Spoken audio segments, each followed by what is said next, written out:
ዛንታ ህፃን ዳልያን መምህሬንን ጸሐፊ ዮሴፍ ወርቀ አስራት ኣብ ምብራቕ ከተማ ለንደን ዓዲ እንግሊዝ ጓል 13 ዓመት ህፃን አሊያ አሕመድ ተፈጥሮ ዝለገሰላ ክልተ ኩላሊታ ኣገልግሎት ካብ መሃብ ኣቋሪፀን ኣብ ሰሙን ድማ 3 ግዜ ናይ ኩላሊት ምሕጻብ ዲያሊሲስ እንዳገበረት ኣብ ሓያል ናይ ህይወት ቃልሲ ተጸኒዳ መዓልታዊ ተስፋን ትምህርታን ብተድላ ተሰላስል መምህራ ድማ እዚ ምስኣ ኣብ ስእሊ ንሪኦ ዘለና ሬኮይ ይበሃል።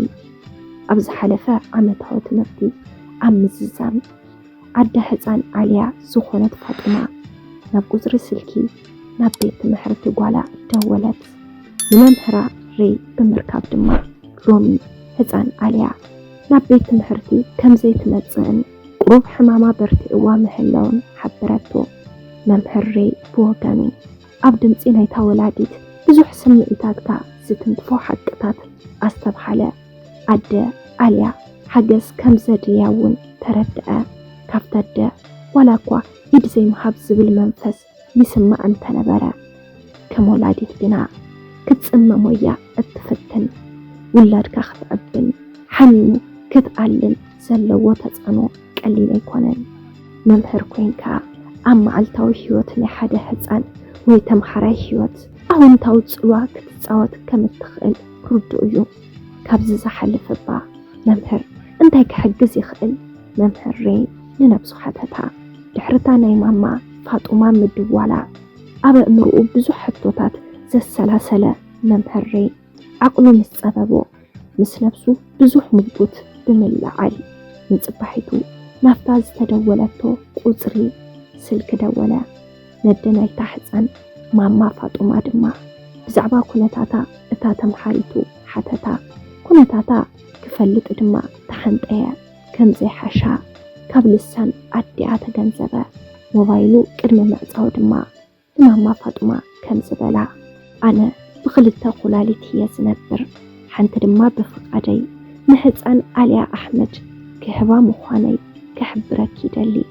ኣፍሪካን ተፅቢትን ከም ዘላ ርዱእ እዩ። ሕክምናዊ ምርመራ ብምግባር ሓንቲ ኩላሊት ከውሕብ ዘኽእል ቆመና እንተሓሊነ ድማ እቲ መስርሕ ካብ ሕጂ ክጅምሮ እየ ብምባል ሓልዮት ዘንቀሎ ሓቀኛ ድሌቱ ነገራ። ማማ ፋጡማ ብተግባራት መምህር ሬይ ኣዝያ ተሓበነት። ብዙሕ ቁኑዕ ሰብ ከም ዘሎ ተረድኣ።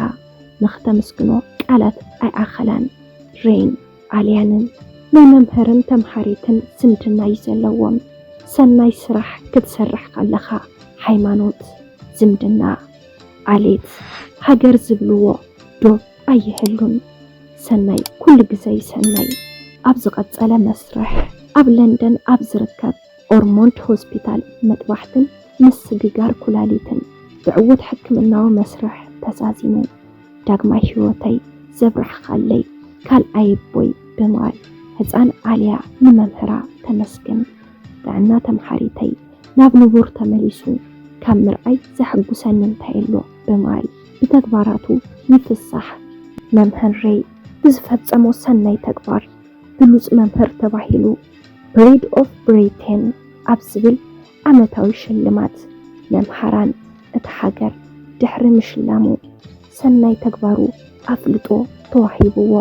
ህፃን አሊያ ናብ ቤት ትምህርታ፣ መምህር ሬይ ናብ ስርሑ፣ ማማ ፋጡማ ድማ ናብ ዕለታዊ ናብራኣ ተመሊሶም ኣለዉ። እዚ ኩሉ ሳላ ሰናይ ስራሕ መምህር ሬይ ኣብ ትሕቲ ፍቃድ እግዚኣብሔር ተኻዊኑ ኣብ እዋን ፀገም ሰባት ክትሕግዝ ከግድሰካ ዘለዎ ተፈላጥነት ጾታ፣ ዓዲ፣ እምነት፣ ብሄር፣ ሃገር ኣይኮነን። ክትሕግዝ እንተለኻ ዘግድስ ኩነታት ናይቲ ተሓጋስ እዩ። ናይ ብሓቂ ደገፍ ዘድልዮ ሰብ ድዩ ትብል ሕቶ መልሲ ክትረክብ ኣለዋ።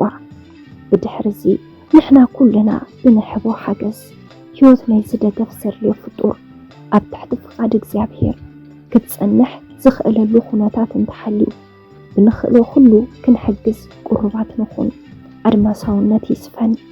ንዝተጸገመ ክንሕግዝ መን እዩ ዝብል ሕቶ ብዙሕ ኣገዳስነት የብሉን። ቅንዕና እኹል እዩ። ኣብ ትሕቲ ፍቃድ እግዚኣብሔር ድማ ኩሉ ዓይነት ሓጋዝ እዩ። ሓገዛት ብገንዘብ ክንድርቶም የብልናን። ብዙሓት ብሓሳብ ብንዋት ብጸሎት ዝሕገዙ እውን ኣካል ናይቲ ሓገዝ እዮም። ሓሳብ ይሽየጥ እዩ፣ ንዋት ዓብዪ ደገፍ እዩ፣ ጸሎት መንፈሳዊ ሓይሊ እዩ። ብዙሓት ሰናይ ዘስርሑ ዝሕግዙ ምስቲ ተሓጋዚ ዝምድና ይብሎምን፣ ሰብኣዊ ርህራሄኦም ግን ድልዱል ኮይኑ የራኽቦም። ዛንታ መምህሬን ህፃን ዓልያን ድማ ሓደ ጭቡጥ ኣብነት እዩ። ሰናይ ናይ ዕረፍቲ ግዜ ኣብዘ ዘለኹሞ ምንጪ ናይቲ ዛንታ ቋንቋ ኣምሓርኛ ማዕደ ጥበብ ትርጉምን ተወሳኺ ሓሳብን ዮሴፍ ወርቀ ሸወደን።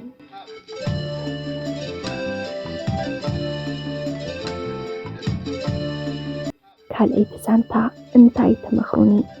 ዘገርም ዛንታ ህይወት ቅድሚ 25 ዓመት ንበዓልቲ ቤተይ ተመርኤያ።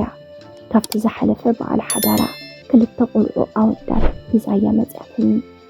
ብሓቂ እየ ድማ ዝፎቶም ኩሉ ነገራት ኣማሊአ ብሕንቃቐ ምሂረ ይዕብዮም።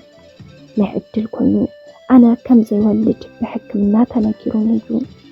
ስለዚ እንኮ ደቀይ ክህልወኒ ዝኽእል እቶም በዓልቲ ቤተይ ዘምፀተለይ ጥራሕ እዮም።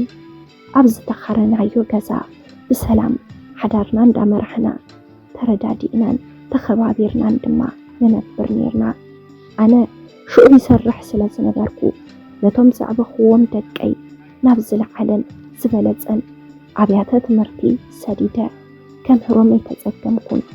እቲ ዝወለዶ መቦኦም ክሕግዘኒ ኮነ ደው ኢሉ እውን እንተኾነ ድሃዮም ሓቲቶ ይፈልጥን።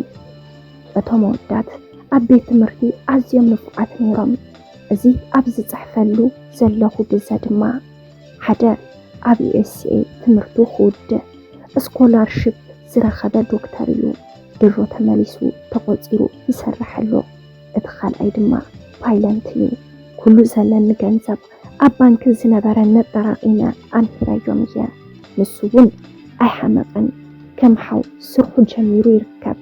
ሓጎሰይ ሕጂ እውን ኣወዳተይ ዕዉታት ኮይኖም ዓበይቲ ቪላታት ገዛውቲ እውን ክገዝኡ በቕዑ። ፀገመይ ግና በዓልቲ ቤተይን እቶም 2 ወዳት ምስ ኣቦኦም ተራኺቦም ሕጂ ከም ስድራ ቤት ብሓባር ብሓጎስ ኣብቲ ዝገዝእዎ ገዛ ይነብሩ ኣለዉ። ኣብዛ ሕልምልም ትብል ህይወት በይነይ ገዲፎምኒ። ድሕሪ ሕዚ ክራይ ገዛይ እኳ ክኸፍል ኣይክእልን እየ። ጡረታ ካብ ዝወፅእ ነዊሕ እዋን ይኾይኑኒ። ዝድቅሰሉ ቦታ ንምርካብ ካብ ሓደ ዘመድ ናብ ካሊእ ዘመድ ክጓዓዝ መከራይ ፀጊበ ቴሌፎን ደዊለ ከልዕሉን ኣይከኣሉን። ህይወተይ ድማ በዚ ዘብቅዐት ትመስለኒ። በጃኹም ሕጂ እንታይ ክገብር ይኽእል? ሰላም ናይ ማኪ ሚድያ ተኸታተልቲ፣ ንሎሚ ሒዘልኩም ቀሪበ ዝነበርኩ ዛንታ 2 ዛንታታት ከም ዝተምሃርኩምሎም ተስፋ ይገብር። ነዚ በዓል ዛንታና ሓሳብ ርእይቶኹም ኣብ ናይ ኮመንት መፅሓፍ ቦታ ግደፍሉ። ነዚ ቻናል ሓደሽቲ እንድሕር ሓሊኹም ሳብስክራይብ ብምግባር ነታ ናይ ደወል ምልክት ብምንካእ ናይ ቻናልና ናይ ወትሩ ተኸታተልትና ክትኾኑ ንላቦ። ኣብዚ ቻናል ሓሳብ ርእይቶን ተዳሕሊኩም ኣብ ናይ ኮመንት መፅሓፍ ቦታ ሓሳብ ርእይቶኹም ክትገልጹልና ትኽእሉ ኢኹም። ኣብዚ ቻናል ሒዝናልኩም ንቐርብ ዘለና ዛንታታት ናብ ኩሉ ሰብ ይበፅሕ ስለዘይለ ነዛንታ ላይክ ብምግባር ናብ ኩሉ ሰብ ንኽበፅሕ ግበርዎ እንዳበልና ብቐጻሊ ብኻሊእ ዛንታ ብኻሊእ መደብ ብኻሊእ ሓሳብ ክሳብ ንረኸብ በዚ ክንፍለየኩም ሰናይ